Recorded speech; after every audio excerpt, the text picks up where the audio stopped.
I hooked up with my ex at my cousin's wedding while dating someone else. I, 27 female, have been dating my boyfriend, Ethan, 29 male, for just over a year. We met through mutual friends at a board game night, and he was that quiet, steady presence who somehow made me laugh without trying too hard. He's smart, patient, the type of guy who will remember how I take my coffee after one date. We've been in that comfortable but still new phase where you're past the constant butterflies, but still learning little things about each other every week. I genuinely thought I was happy. And then there's Liam, 28 male, my ex, the one I thought I'd marry at 22. We were together for almost 3 years, broke up 5 years ago, and it was messy. The kind of breakup that involves ugly crying in parking lots, blocking and unblocking on Instagram, and a ridiculous amount of what if thoughts that linger way longer than they should. We haven't really kept in touch, except for the occasional happy birthday or liking each other's posts in that weird limbo where you're not friends, but not strangers either. I feel like I should say upfront, I never, ever saw myself as the type to cheat. I used to roll my eyes at people who said, it just happened. Like, no, you made choices. But now I'm sitting here with this knot in my stomach because I did something I swore I would never do. And it happened in the most movie-like, disastrous setting possible. My cousin's wedding. Before I get ahead of myself, here's the thing. I didn't plan for any of this. I wasn't unhappy with Ethan, and I wasn't pining for Liam.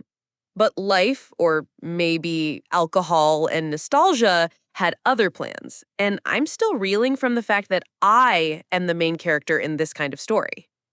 The wedding had been on my calendar for months, my cousin Emily's big day. She's the type who loves a huge, all-out, every single relative invited kind of celebration. I knew it was going to be this mix of extended family, family friends, and people I hadn't seen since I was in braces. Ethan couldn't come. His company had some last-minute project deadline, and he couldn't take the time off. He felt awful about it, even offered to send me flowers while I was there, like a cute little, I'm thinking of you gesture. But I told him it was fine. I'd be surrounded by family. It wasn't a big deal. At the time, I genuinely believed that. Here's the twist. I knew Liam would be there, not because we're still close, but because his sister is married to my cousin's best friend. Which sounds like the most ridiculous, tangled up, small world situation, but that's my family. We have this weird overlapping network where avoiding him entirely was always going to be impossible. I told myself it was no big deal. We'd probably say hello, maybe chat politely for a few minutes, then go back to our separate corners of the party. But in the back of my mind, I felt a buzz, that jittery curiosity about what he looks like now, whether he'd recognize me instantly, whether we'd fall into old patterns for a few minutes before remembering we're basically strangers now. The night before I left for the wedding, Ethan and I FaceTimed. He teased me about don't drink too much champagne and try to marry your cousin's DJ, and I laughed, but there was this tiny, guilty awareness in my chest that I didn't tell him Liam would be there. Not because I thought something would happen, I honestly didn't, but because I knew it would make him uncomfortable. I told myself it was just easier this way. Go, have fun, dance with my cousins, eat too much cake, and come home to Ethan like nothing unusual had happened. If only. Liam and I met in college, sophomore year. He was the guy who sat 2 rows behind me in our psychology class. The one who always had this half smirk, like he was in on a joke the rest of us missed. We didn't start talking until a group project threw us together, and then it was like someone had flipped a switch. We were inseparable within weeks. Coffee dates between classes, late-night study sessions that turned into falling asleep on each other's couches, that whole I can't stop smiling when I see your name pop up on my phone phase. He was spontaneous, sarcastic, the kind of person who could make grocery shopping feel like an adventure. But that intensity cut both ways. We fought hard, loved hard, and when we argued, it was like we were each trying to win rather than listen. By the time we graduated, we were already showing cracks. He wanted to move to a different city for work. I wanted to stay closer to my family. We tried long distance for a while, but honestly, the breakup was inevitable. I'll spare you every messy detail, but here's the gist. I ended it, but not because I stopped loving him. I ended it because I was exhausted. The constant emotional roller coaster, the sharp edges of our personalities clashing. Still, walking away felt like tearing off a part of myself. For months afterwards, I'd find little things that reminded me of him. A song, a stupid inside joke, and it would knock the air out of me. Over the years, the intensity faded. I dated other people, and eventually I met Ethan. I told myself I was over Liam, and for the most part, I was. We didn't talk much, a few polite interactions online, maybe a happy birthday text once or twice. I figured whatever we'd had was buried deep enough that it couldn't possibly rise to the surface again. That's the thing about buried feelings, though.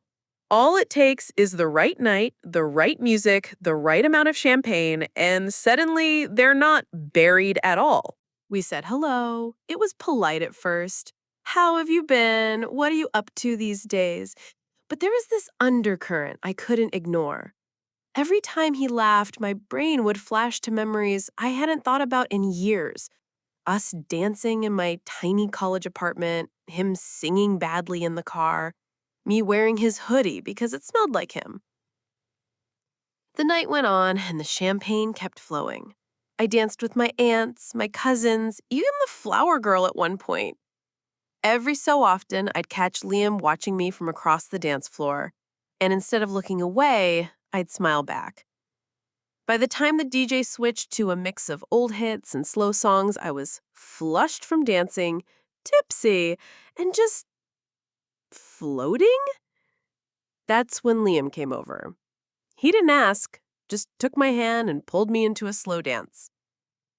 It should have been harmless, just two old friends sharing a dance at a wedding. But the way his hand rested on my waist, the way he leaned down to say something over the music and his breath brushed my ear, it didn't feel harmless at all. One slow song turned into two. And with every minute, the world around us blurred a little more. The laughter, the clinking glasses, the swirl of people. It was just his eyes on mine and my pulse drumming so hard I could feel it in my fingertips. We started talking, quietly, almost like we were in our own bubble. He asked if I was happy. Not, how's your boyfriend or how's life? Just, are you happy? And I hesitated, which was already an answer. Somewhere between, I've missed this and, do you want to get some air? We ended up slipping away from the dance floor. My heart was pounding, my head buzzing, and my brain was firing off all these little warning sirens. What are you doing? This is stupid. Go back. But I didn't. We ended up behind the tent, near where the caterer had parked their vans. It was quieter there, darker. We talked a little more, but it wasn't small talk anymore. It was about how much things had changed and how much they hadn't. Then, he kissed me. It wasn't a tentative testing kiss. It was like every ounce of history between us came crashing back all at once. The familiarity, the spark, the heat. I kissed him back before I could even think. My hands were in his hands were at my waist, and the part of me that should have been screaming stop was drowned out by how right it felt in that split second. I don't know how long it lasted. It could have been 2 minutes or 20. But I know that by the time we pulled apart, my head was spinning in a way that had nothing to do with champagne. We just stared at each other for a second, both of us breathing hard. And he gave me this look like he knew exactly what we'd just done and exactly how much it would mess with me. We went back inside separately, pretending nothing had happened. I danced a little more, laughed when I needed to. But the entire time, I felt like my skin was buzzing and my stomach was in knots. And somewhere deep down, I knew that wasn't going to be the end of it that night. I woke up in the guest room at my aunt's house with a dry mouth, a pounding headache, and the kind of dread that feels like it starts in your bones. For a few precious seconds, I just lay there, eyes half closed, listening to the faint clatter of breakfast dishes downstairs. Then last night replayed in my head like a cruel little movie reel. The dancing, the kiss, the way I didn't stop it. I groaned into the pillow like that could somehow muffle the memory. My phone was on the nightstand, buzzing with a new message from Ethan. Hope you had the best time last night, babe. Can't wait to hear all about it. I swear my stomach physically twisted. I typed back something casual, like, it was so fun, can't wait to see you. Red heart. And instantly felt like the worst kind of liar. At breakfast, I tried to act normal. The table was crowded with relatives talking about the speeches, the cake, how beautiful Emily looked. Liam was there, sitting at the far end, laughing at something my uncle said. Our eyes met once, briefly, and it was like the air got heavier. No one else seemed to notice. I kept my head down, busying myself with pouring coffee, spreading jam on toast, nodding along to conversations I barely heard. Every time someone asked me a question, I had to scramble to process it because my mind was stuck on that moment behind the tent. When the meal wound down, Liam passed by my chair on his way out. He didn't touch me, not even slow down, but he murmured just low enough for me to hear, "We should talk before you leave." It sent a shiver down my spine, half guilt, half something I didn't want to name. By the time I escaped to the guest room to shower and pack, my phone was lighting up again. Ethan had sent a selfie of him at work, grinning with the caption, "Counting down the hours till you're back." I stared at it way too long, wondering if I was capable of looking him in the eye when I got home. I wanted to believe I could chalk it up to champagne and nostalgia and just bury it, but some part of me already knew I was in a way deeper trouble than I wanted to admit. The drive back from my aunt's felt longer than it was. My suitcase was in the back seat, my phone plugged in beside me, and my brain was running in exhausting circles. I kept cycling through 3 versions of myself. One, the girl who was just a little tipsy, caught in a wave of nostalgia, and made a one-time mistake. 2, the girl who clearly wasn't as happy in her relationship as she thought she was. And 3, the girl who was now officially a terrible person. And no matter which version I tried to settle on, they all made me feel sick. I kept thinking about Ethan, about how steady and good he'd been to me, about how I'd made a big deal early in our relationship about honesty being non-negotiable for me. And now here I was, the hypocrite who'd kissed an ex at a wedding. Every time my phone buzzed with a sweet text from him, I felt the urge to confess, immediately followed by the urge to throw my phone out the window. Then there was Liam. I couldn't stop replaying the kiss.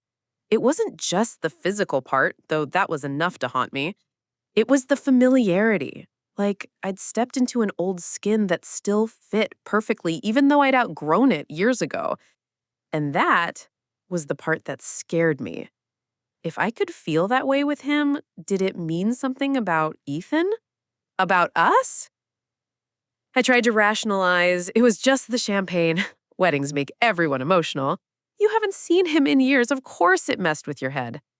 But deep down, I knew those were excuses. Alcohol might loosen your inhibitions, but it doesn't invent feelings from scratch. And yet, I didn't want to blow up my relationship over one mistake. I didn't want to lose Ethan. I didn't want to tell him and watch the way he'd look at me change forever. That's when I realized I was already slipping into damage control mode. Not, how do I make this right, but how do I make sure this never comes out? And that one made me feel even worse than the kiss itself. I was halfway through packing my bag when there was a soft knock on the guest room door. For a split second, I thought it was my aunt coming to check if I needed more coffee, but when I opened it, Liam was standing there. He didn't step inside, just leaned casually against the doorframe like we were 2 people having an entirely normal conversation and not, whatever the hell we were. "Hey," he said. "Hey," I tried to keep my voice neutral, but it came out a little too soft. He glanced down the hallway, making sure no one was around, then back at me. "About last night," he trailed off, like he wasn't sure how to finish. My stomach nodded. "Yeah, that was." I stopped because I didn't even know which word to pick. A mistake? A slip? Something I wanted to pretend didn't happen? He smiled, not the warm, familiar one from the dance floor, but a smaller, knowing smile. "I'm not gonna tell anyone." I blinked. "Okay. And I'm guessing you don't want me to." There was a pause where I could have said, "Actually, I need to tell Ethan," but I didn't. I just nodded. He shifted his weight, his voice quieter. "It was, nice seeing you again. Really nice." I hated how my chest tightened at that. I hated how part of me wanted to step closer instead of shutting the door. "Take care of yourself," he said, and then he was gone. Just like that, no dramatic goodbye, no lingering touch, nothing.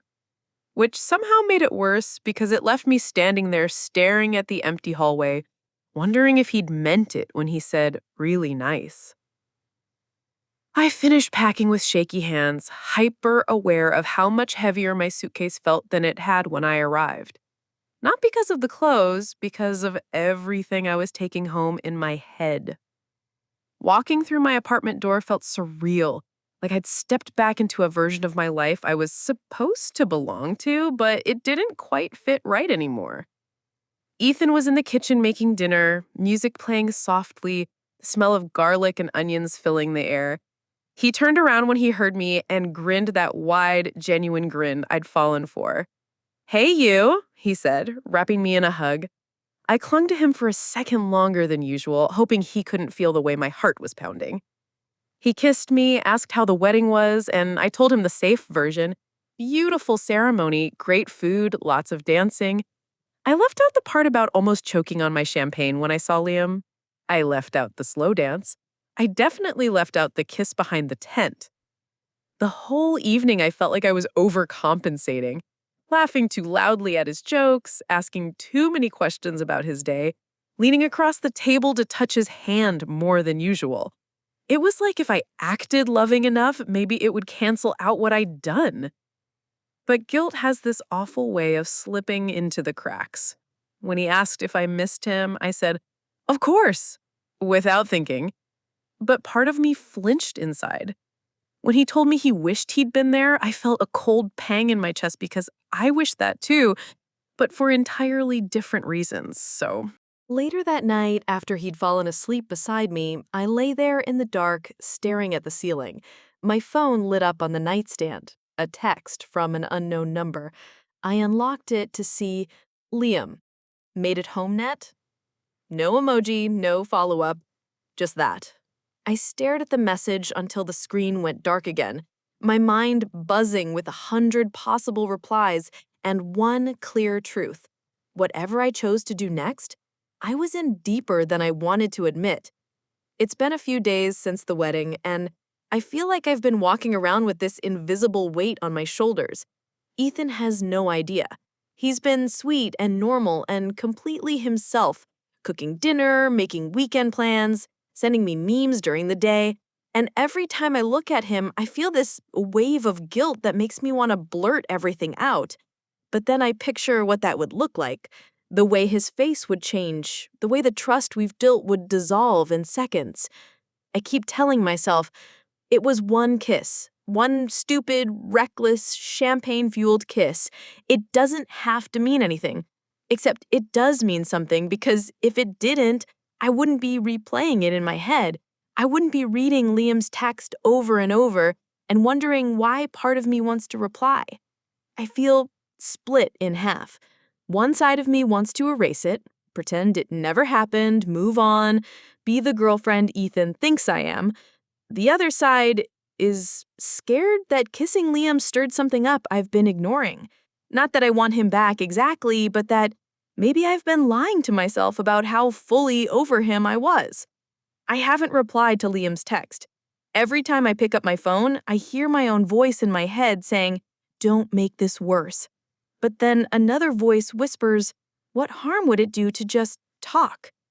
So here I am, posting on the internet to strangers because I honestly don't know what the right thing is anymore. Do I tell Ethan and risk destroying something good over a moment I can't take back? Do I keep it to myself and hope the guilt fades?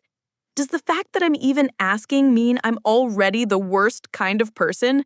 I feel terrible, but a part of me wonders if I'm making this bigger in my head than it needs to be. Am I overreacting? Or am I exactly what I swore I'd never be?